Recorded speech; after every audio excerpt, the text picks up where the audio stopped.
Kaixo, ongi etorria, zenbaki negatibo batekin topo egiten dugunean, hemen bezala, minus 1385 gradu, zenbaki negatibo horrek zer esan nahi du?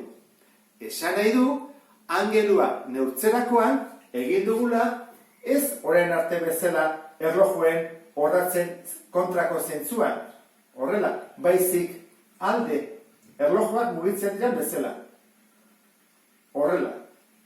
Nola den, 360 gradu baino gehiago, esan nahi du, bira bat baino gehiago eman ditula. Bat, eta beste bat, eta ez dakik guztien bat. Orduan, bilan egin beharko ditugu. Lehenengo, kalkulatu beharko dugu, zenbat bira ematen dituen eta zenbat gradu dauden soberan. Eta bigarren lana izango litzateke, soberan dauden angelu horiek kokatzeak kuadrante batean. Orduan, jakiteko zenbat bira ematen dituen eta zenbat gradu dauden soberan, erabiltzen dugu tekla gogoratzen zira, ezta? Horrek ematen digu zatidura eta ondarra. Orduan egin beharko nuke.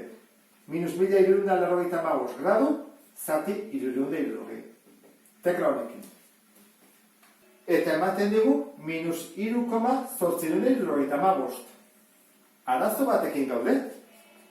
Ez dugu eman zatidura eta ondarra.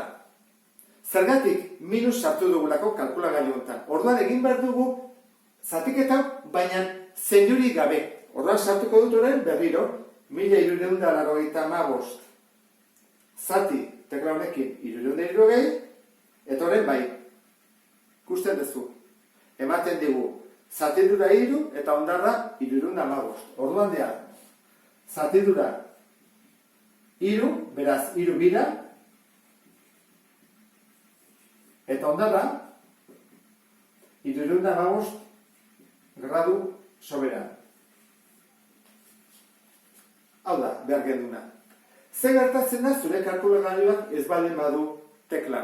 Emango dizuke derrigorrez hau. Ezta? 3, orduan, nola egiten da? Nola kalkulatzen da zer dagoen soberan? Egiten da erantara. Hau ataba zaizu, egiten da. Hartzen duzu, 1385. Eta kentzen diozu, 360 bider zati osoa. Zati osoa beti, amartara kenduta. Horra egiten badezu, zatitzailea bider zati osoa, eta kentzen baiozu hasirakoari, hemen geditzen zaizu 315 gradu. Hau da behar duguna. Hoi da importantea. Orduan, falta zaigun gauza bakarra da minus jartzea. Zeinoen minus da. Guazen kokatzea hemen.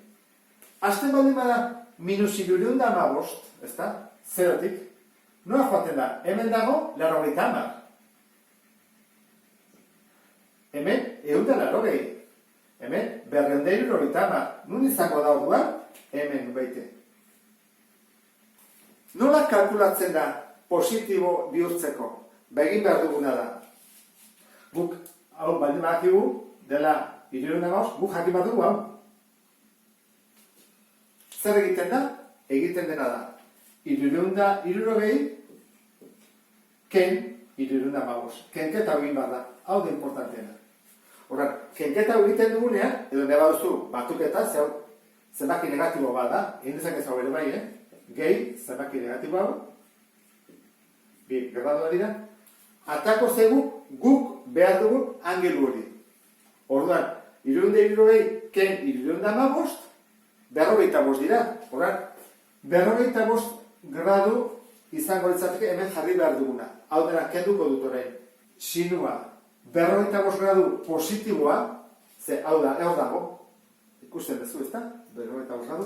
Kosinua, 45 gradu, eta tangentea, 45 gradu. Ego balitz, adibidez, bigarren kuadrantean, hirugarrenean, jarri beharko dituzke, segun zen kasotan, negatiboak. Baina lehenengo kuadrantean daudenez, denak positiboak dira. Hau, kalkulagailuekin ateazakezu, edo buruz, nik uste dut hau badak izula dira, ez? Hau zen bada, biren erroa zati bi. Hau ere bai, eta zatiketan emaitza bat. Eta horrela bukatuko genuke. Orduan gogoratu, zenbakia negatiboa denean, ari gera zentzu hontan. Eta kokatu behar dugu behar den kuadrantea. Eta ondo ulertu duzulakoan, beste bat arte. Agur!